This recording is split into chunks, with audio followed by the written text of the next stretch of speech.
pessoal, eu sou Michael Rizzi, o apresentador do programa Nazara, mas hoje a gente não vai dar aquele nosso rolê semanal pelas comunidades de Fortaleza.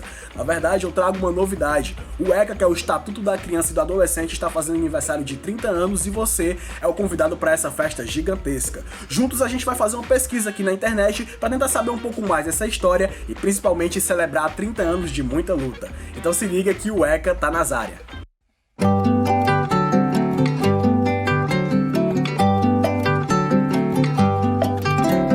Vem brincar na rua de peteca amarelinha, meia, meia lua, se essa rua fosse minha. Vem passar anel, andar de rolimã, barquinho de papel, mordida na maçã.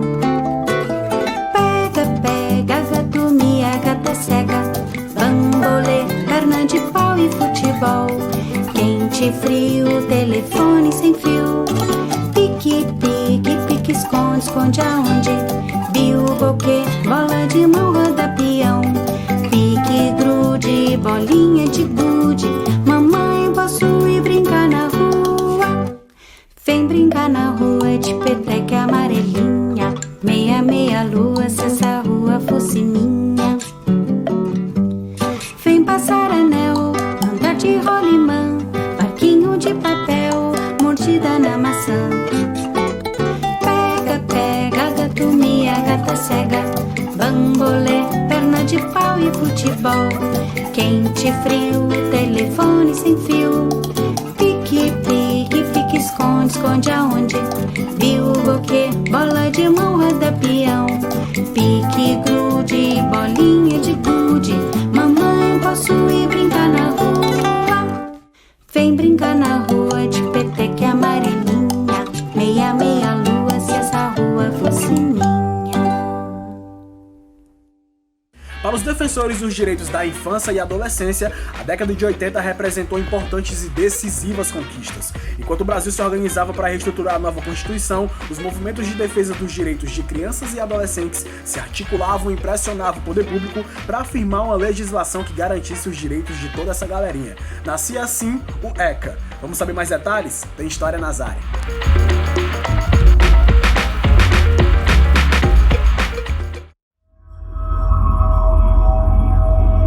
Não existia nenhum elemento específico com relação ao atendimento da criança. O que regulava o Brasil nesse momento ainda eram as leis filipinas, leis portuguesas, e nós já tínhamos aí o Código Criminal, vai ter o fim da escravidão e também com isso uma quantidade significativa de crianças que começam a habitar centros urbanos. Uma urbanização que crescia junto com uma população também em aumento. Houve também um aumento da violência urbana. Nesse período, a pobreza também aumenta.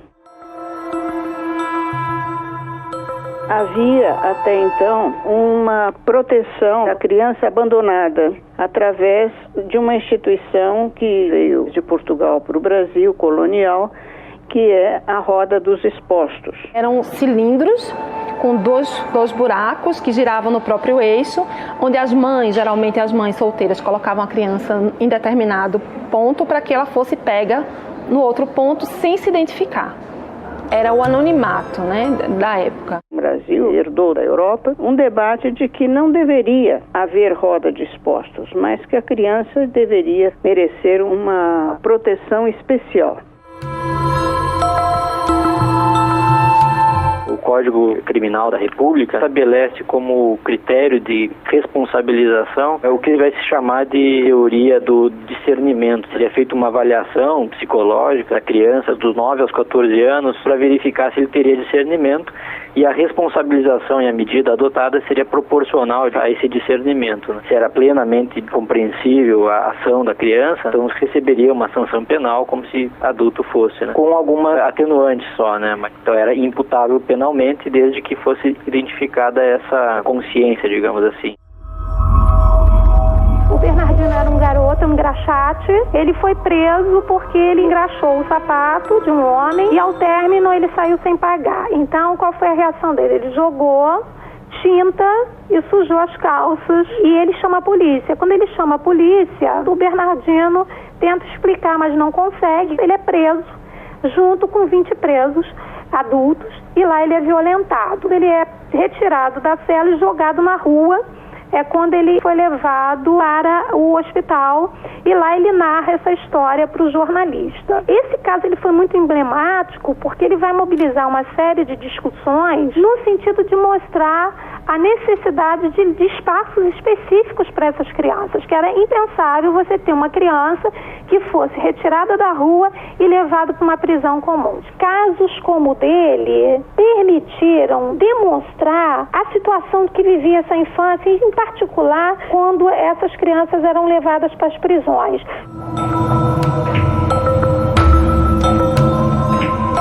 O Estado foi pressionado a criar um código para regular o que não existia.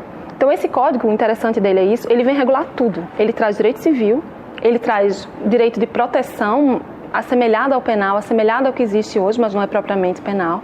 Ele traz direito do trabalho, ele traz questão de adoção. Ele divide as crianças em dois grandes setores. O setor das crianças de elite, brancas, ricas, e a grande maioria da criança brasileira, que é a criança pobre, negra, abandonada, delinquente. E essa criança recebe o nome pejorativo de menor. Menor era aquele sob a tutela do Código de Menores, que era ou vadio ou delinquente. A vadiagem era o meio para o fim da delinquência. Com menos de 14 anos, os menores começaram a ser considerados inimputáveis, né? A eles não se podia atribuir nenhuma infração. A partir dos 14 anos, segundo o Código, dependia se ele fosse abandonado ou não. A escola de preservação para o delinquente, a escola de reforma para o abandonado. Entretanto, na prática, o sistema era muito mais discricionário e cabia muito mais ao juiz decidir onde encaminhar a criança do que tanto a qualificação jurídica dela. Com todas as críticas que se possa fazer ao Código, é importante considerar o momento da sua elaboração. É a primeira tentativa efetiva de você construir uma legislação própria específica para a infância, regulando a questão do trabalho infantil, que era uma prática corrente. Uma frase muito utilizada era a seguinte: o trabalho da criança é pouco, não aproveita quem é bobo. Era exatamente essa ideia da exploração do trabalho. Você paga pouco e o que você ganha sempre é lucro.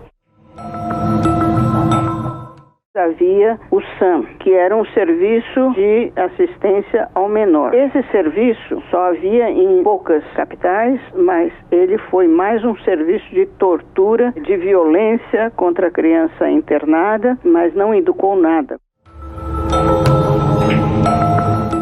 A principal criação do regime militar foi a FUNABEM, depois deu origem às FEBEMs em alguns estados. Também nessa época eram internadas as crianças abandonadas, sem pais, com pais presos. Tinha então o setor dos menores e tinha o setor dos chamados delinquentes. E ela foi famosa como exatamente aquilo que ela tentou evitar no SAM, a violência contra as crianças. Daí as fugas em massa, a superlotação de menores. Houve uma reviravolta em 1990 com a criação do ECA e foi considerado uma revolução, um código aperfeiçoadíssimo do direito nacional brasileiro, mas na verdade o Estatuto da Criança e do Adolescente é quase uma cópia da Convenção Internacional dos Direitos da Criança e da Declaração Universal dos Direitos da Criança de 1979. Então o ECA é um reflexo direto das leis internacionais em defesa da criança e do adolescente. O ECA, ele tem a doutrina da proteção integral, então a criança tem o direito de ser protegida por todos, qualquer criança. Não importa a classe que ela tenha, não importa se ela já praticou algum ato infracional, ela ainda assim está sob a tutela do ECA para ser protegida. Depois que foi instituída a maioridade penal em 18 anos, em 1927, nesse Código de Menores, e a primeira vez existe uma proposta de abaixar. A proposta de emenda constitucional 171 na Câmara busca reduzir mesmo a maioridade penal para 16 anos. A proposta do Senado já parte de uma intenção de alongar o tempo de internação. Então, em determinados crimes, esses menores, sob uma avaliação do juiz, eles podem ter um tempo de internação alongado. Atualmente, o tempo de internação é até 3 anos. Pela proposta do Senado, vai até 8. É uma proposta baseada ainda na ressocialização do menor, ainda na crença de que o menor, sob a tutela do Estado, ele pode voltar à sociedade sem um antecedente criminal e sem ter dividido uma cela com criminosos, na verdade, adultos, né?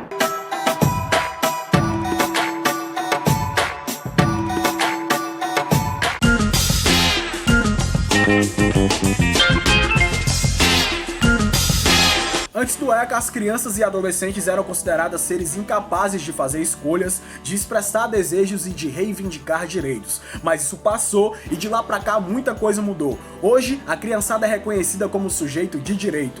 E olha só como tem criança talentosa nas áreas. Se liga aí.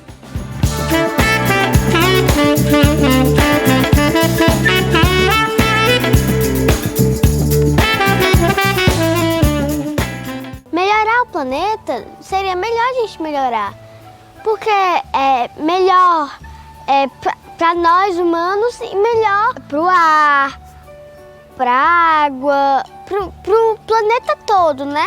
Sem cortarem árvores, sem jogarem lixo nas ruas e nas águas, sem gastarem dinheiro. Tipo, eles gastam dinheiro, além de gastar com a natureza, eles gastam dinheiro justamente com o que não é para gastar, que é cortando árvores, pagando gente para ir para a Amazônia, até para cortar árvores, para fazer madeira, para fazer móveis. Isso é uma coisa que não pode fazer, porque acaba com o planeta. E onde é que a gente vai morar? Num lugar com muito lixo? Que a gente vai pisa talvez em um lixo? Tipo, porque tem muito lixo na rua. Tem gente que tropeça por causa de lixo na rua. Você usa canudo? Eu não uso, nem de metal eu uso. Eu acho até errado, até metal, porque isso é uma coisa que tem gente que bota metal, mas esquece de lavar, cai. Quem vai às vezes não vê, vai pro lixo. E do mesmo jeito, quem espera o carro do lixão passar na rua para pegar o lixo? Isso ainda é errado, porque o carro do lixo bota lixo em um lugar que não é para botar. Que eu vi uma foto justamente na internet, que eles botam em um lugar da natureza, em um local que tem plantas. Isso é super errado, né?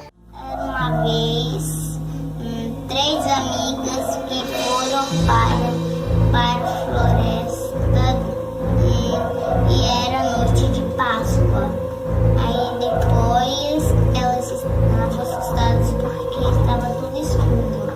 E depois elas não sabiam o caminho para voltar para casa.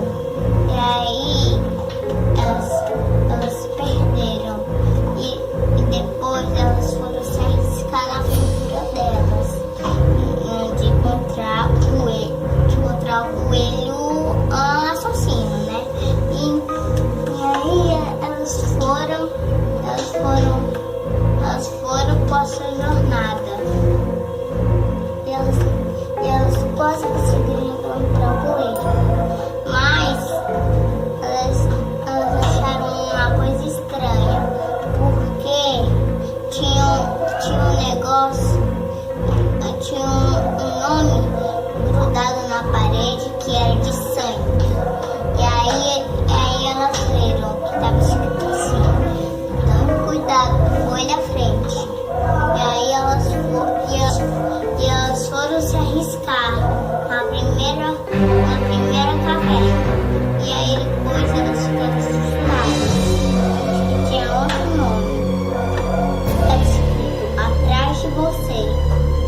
Aí depois, quando elas olharam atrás, o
vírus não dá pra brincar, não vai parar, tem que cuidar. Sei que todo mundo quer se distrair e sair na rua não dá pra fingir, não dá pra disfarçar, tem que se preocupar. Se vacilar você vai pegar, então bota a máscara na cara. Minha mãe é brava e você vai bota o gel na palma, sua mão no palmo, você vai Pessoal, esse daqui é o livro da Dolly, o Populando Dolly, Populando Nemo, Pintinho Amarelinho, Abafo e o Abaço,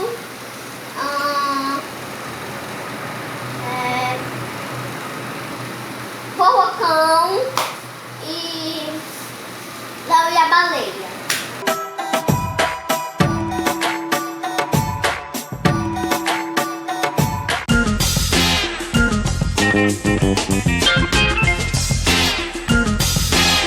O artigo 4º do ECA diz que é dever da família, da comunidade, do poder público e da sociedade no geral garantir o direito das nossas crianças e adolescentes. Mas tem muita gente por aí usando um ditado popular antigo para dizer exatamente o contrário. Você já ouviu aquela expressão, toma que o filho é teu? A gente vai conversar agora com a criançada para saber o que eles pensam sobre isso. Se liga aí que é o Papo nas Áreas.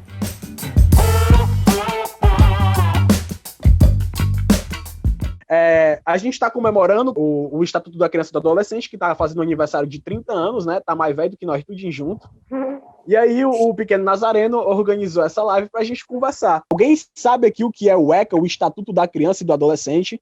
É tipo pra gente ajudar as crianças, homenagear elas. É mais ou menos isso. Dá o direito para as crianças estudarem, ter segurança, morar em uma propriedade. O ECA, o Estatuto da Criança e do Adolescente, é uma lei que protege os direitos da criança e do adolescente para eles morarem num lugar bom, em uma sociedade que os respeitam e que não são negligentes com eles. Então é isso, gente. O ECA, ele, de fato, né, é o Estatuto da Criança e do Adolescente. E esse estatuto, ele luta para que vocês possam ter os direitos de vocês. Hoje a gente vai falar em específico do artigo 4, que fala sobre esse direito de vocês a terem uma vida legal, né? E o que seria essa vida legal? Para vocês, quais são os direitos que vocês têm que ter? Toda criança tem que ter isso, para vocês. Toda criança deve ter o direito de estudar, aprender, a ler e escrever. Todas as crianças têm o direito de ter lazer. Ter o direito de alimentação, de convivência da sociedade e familiar. A criança tem o direito de o cuidado. Para mim, todos os direitos são importantes, mas alguns são um pouco mais importantes do que outros. Tipo, educação, moradia, proteção.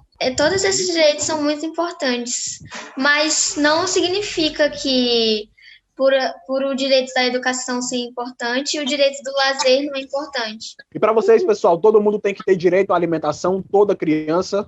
Sim. Yes. Toda criança tem que ter. Para vocês, toda criança tem que ter direito a lazer, a brincar, a se divertir? Sim. Gente, vocês já ouviram, um de cada vez levanta a sua mão. Vocês já ouviram aquele ditado popular, um dito popular que diz, segura que o filho é teu? Posso dizer primeiro? Por favor, depois o Ícaro vai. Esse ditado é uma fala muito machista, que faz a mulher cuidar do seu filho sozinha, enquanto o homem tá deitado, jogando. Isso é muito machista. Machismo é que você não tem o direito da mulher, que é que o homem se acha mais relevante do que a mulher. Eu consegui entender o que a Mel quis dizer, porque ela fala no sentido de que sempre cai em cima da responsabilidade da mulher, né? Fica na responsabilidade da mulher de criar o filho, né? De cuidar, de banhar. O machismo, ele parte de uma ideia, né? De que acredita sempre que o homem é muito melhor do que uma mulher, que uma mulher não deve ser valorizada, né? E o machismo, que a mulher é muito frágil. Exato, que a mulher é frágil. E eu queria saber de vocês, se vocês acham que entre vocês crianças, acontece isso, dos meninos acharem que as meninas geralmente elas são mais frágeis, que elas não devem brincar de certas brincadeiras, que elas têm que vestir certo tipo de roupa. Vocês acham que isso acontece? Os meninos, normalmente, eles sempre falam, tipo, futebol é coisa para menino. E isso é uma coisa que você fala naturalmente, tipo, você acaba aprendendo isso, aí você fala sem mesmo achar isso certo. Por que eu toquei nesse assunto? Porque vocês lembram que eu disse que também estava no ECA que todo mundo devia respeitar o outro, que a criança também tinha que ser respeitada. E vem cá, vocês acham que o machismo é uma forma de respeitar as mulheres ou é uma forma de desrespeitar? Desrespeitar. E não pode acontecer, então, não é isso? Não pode. Então vamos lá. A última pergunta que eu quero voltar a fazer, quando todo mundo vai falar um pouquinho, é sobre esse ditado popular que os meninos explicaram pra gente, né, sobre a questão do segura que o filho é teu. Ele se remete muito a essa questão de que só os pais ou só o responsável tem que cuidar da criança. Vocês acham que é assim? Vocês acham que não é um dever de todo mundo cuidar de todas as crianças? Eu acho que os principais ajudantes são os pais, mas também não são só os pais, são os professores, são os governadores, todas as pessoas que convivem com essa criança devem ajudar. Todo mundo tem que cuidar. Eu acho que todos devem cuidar da criança. Todo mundo devia se importar com as crianças, tipo, as pessoas mais próximas, a mãe, o pai, o vô, a avó, a família dessa pessoa que teve a criança. Para que todos esses direitos, de fato, esses direitos que a gente falou, de alimentação, de diversão, eles têm que acontecer. Então, vocês acham que todo mundo tinha que se importar para que ele acontecesse? É isso? Precisam ajudar todas as crianças que estão na rua trabalhando. Precisa ajudar quem não tem condição de moradia. Essas leis deviam ser aplicadas para todas as crianças, só que, felizmente, não são. Eu acho que devia dar uma moradia com a família, um lazer para cada criança, porque tem muitas crianças que não têm. Para as crianças e para os responsáveis delas. A ajudar a cuidar delas, as pessoas ajudarem a cuidar delas. Não dizer segura que o filho é teu, não vale. Agradeço por ter recebido tanto conhecimento dessas crianças, que foi de uma forma grandiosa, que tanto me contemplou. Eu acho que deixou todo mundo aqui de boca aberta, né? Queria parabenizar cada criança, o Ícaro, a Biluca, a Mel, a Vavá e ao João Gabriel. O Pedro também, que participou um pouquinho no começo, mas queria agradecer também, porque todos foram muito importantes, falando coisas extremamente importantíssimas, discutindo como o machismo, o racismo, discutindo essa questão de direito. Queria parabenizar cada um de vocês, porque vocês são muito massa, viu? Falando mesmo. Como eu falo aqui no meu bairro, vocês são rocheda, tá ligado? O Biluca quer falar mais uma coisa. Todo mundo usa máscara e passa álcool em gel. Então é isso, galera. A gente vai ficando por aqui e a gente deixa uma mensagem pra todos vocês que lembram como era bom ser criança na música da Kel Smith, Era Uma Vez, que diz: é que a gente quer crescer e quando cresce quer voltar do início, porque um joelho ralado dói bem menos do que um coração partido.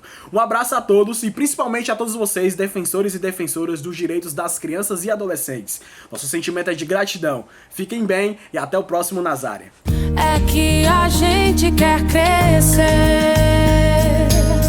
e quando